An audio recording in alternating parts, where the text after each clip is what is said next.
Hello YouTube University students, and welcome back to Opa's Garage. And in the garage today we will be working on my wife's 2006 Chevy Trailblazer. Now, my wife is very good about paying attention to the vehicle that she drives and noticing if it's making any unusual noises. And she's very good about telling me whenever it starts making any noises. She's really good about describing the noise and the condition in which the noise occurs. So when I make these videos, if I'm trying to diagnose some sort of problem like that, I usually like to take and make a video of what the vehicle is doing, what the noise is that I'm hearing. Unfortunately, in this situation, the camera just really doesn't pick up the noise because it is quiet enough that the audio on the camera just isn't picking it up. But at any rate, I have diagnosed it as a passenger side front wheel bearing. And the easiest way to diagnose a bad wheel bearing, especially on the front of a vehicle, is if you are driving preferably down the highway in a straight line. If you slightly turn the steering wheel in one direction or the other, the noise will go away in one direction and it will get louder in the other direction. So as you're driving down the highway at 55 miles an hour, say you turn it to the left and the noise almost goes completely away. Going in a straight line, you hear a slight hum or a slight growling sound, and then as you turn it to the right slightly, the noise actually gets louder.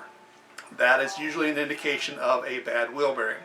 Now, this particular vehicle has 170,000 miles on it, so I'm going to go ahead and replace both of the front wheel bearings, which is what I recommend, just because it's my philosophy that if the vehicle has X number of miles and you have a part on one side of the vehicle going bad, chances are pretty good that same part on the other side of the vehicle is going to go bad soon if it isn't already gone bad and you just haven't noticed it yet. So while we got it in the garage, we're going to go ahead and do both. That way I don't have to worry about my wife complaining next week that, hey, that noise is still there, or that noise seems to gotten quieter, but I can still hear it, or it sounds like it's coming from the other side of the vehicle. Replace them both. Be done with it. You're already in here. You already got all the tools. You've already got the vehicle jacked up in the air. So my philosophy is, if you're going to do one side, go ahead and do the other. So with that being said, let's get started. Okay, I got the front wheel off and went ahead and pulled the caliper off. Went ahead and pulled the rotor off. I got the half shaft nut loose. Let's go over what tools we're going to need for this job. I've got this little hanger right here. That is for hanging my caliper. I do not recommend letting the caliper hang by the hose right there. You can damage that hose and cause your front caliper to not function properly.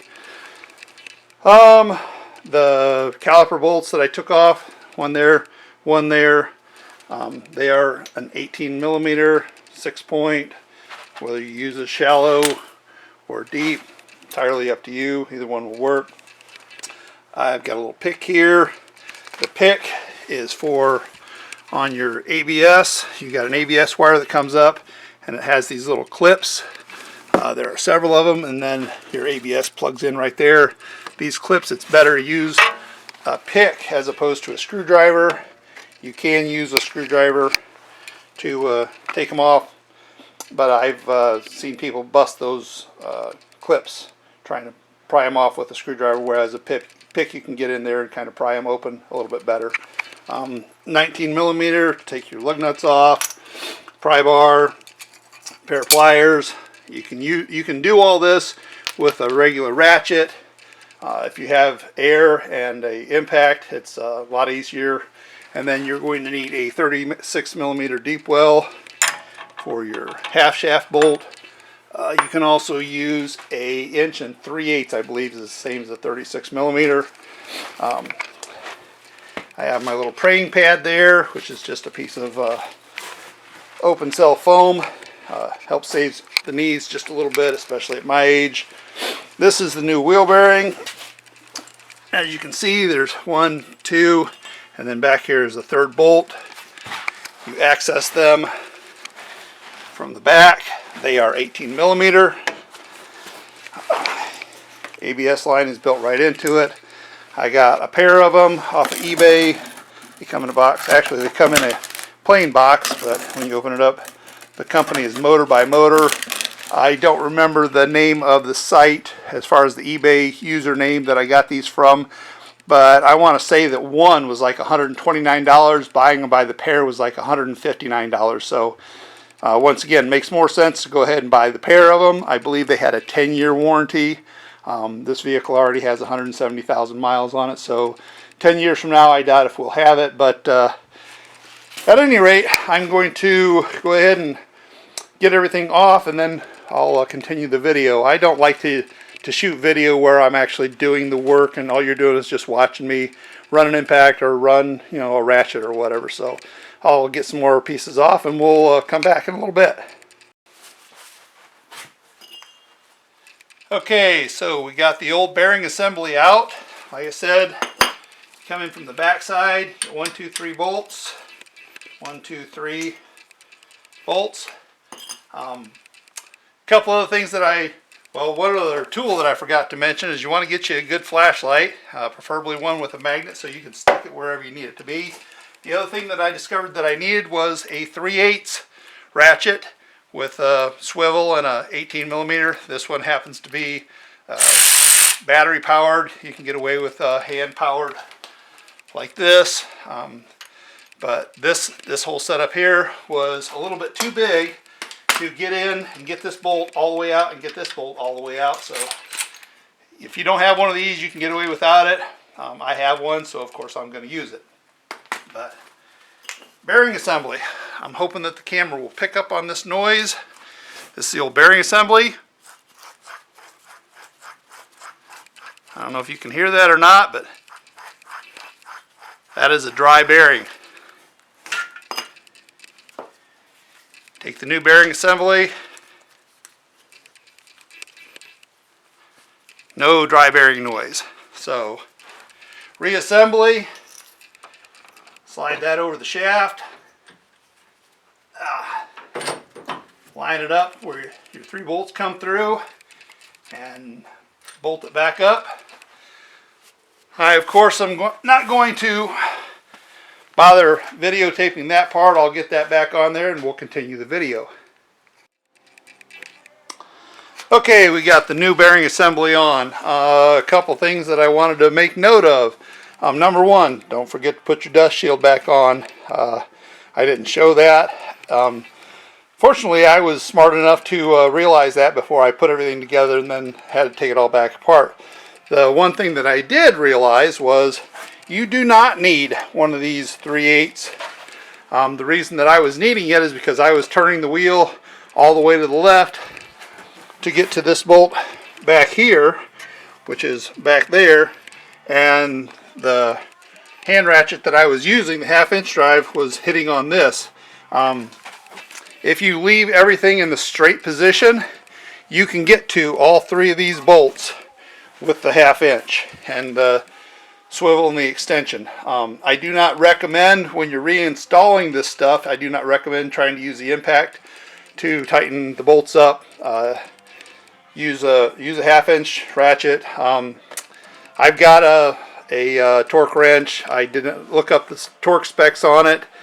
The biggest thing with torque specs is that you get everything tight enough for one, and then also they want equal pressure. So after you've been doing it for a lot of years, you can pretty much tell when you have enough ugga-duggas on a bolt that it's going to hold.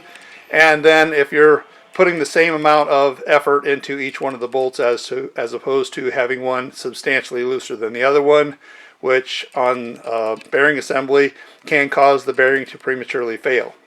So next thing that we want to do is we want to put on the big nut here for our half shaft. Then we want to run our ABS wire through all the little loops and everything. You definitely want to put that back where it goes. You've got a turning radius here. You don't want to get that wire in there where it can get bound up and end up getting ripped out of there.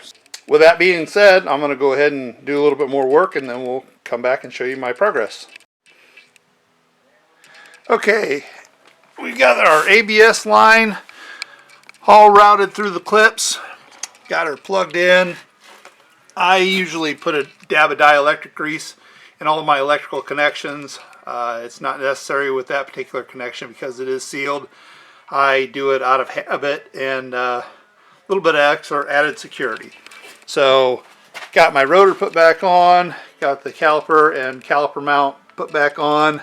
One thing that I did want to make note of is with this nut right here, if you are using air tools, I do not recommend tightening that nut with your impact. If you want to run it up snug, go right ahead. I personally don't recommend reassembling anything using an impact. If you want to use your impact to run all the nuts in, run all the bolts in, that's one thing, but do not use your impact to actually tighten them. Every nut and bolt in this whole job has a torque spec. You're better off to actually look up the torque specs and torque everything to spec. If you don't want to do that, at the very least, tighten everything by hand. You don't want to use your impact to be tightening stuff. You tighten down this nut with an impact and it will probably cause premature bearing failure, and you'll be doing this job again within probably 20 to 30,000 miles. So run it up snug. When you put your wheel back on, run your lug nuts in snug, set her on the ground, tighten your lug nuts by hand, tighten that nut by hand, tighten everything by hand, and you'll be happier if you do it that way. So I can't think of anything else that I need to cover.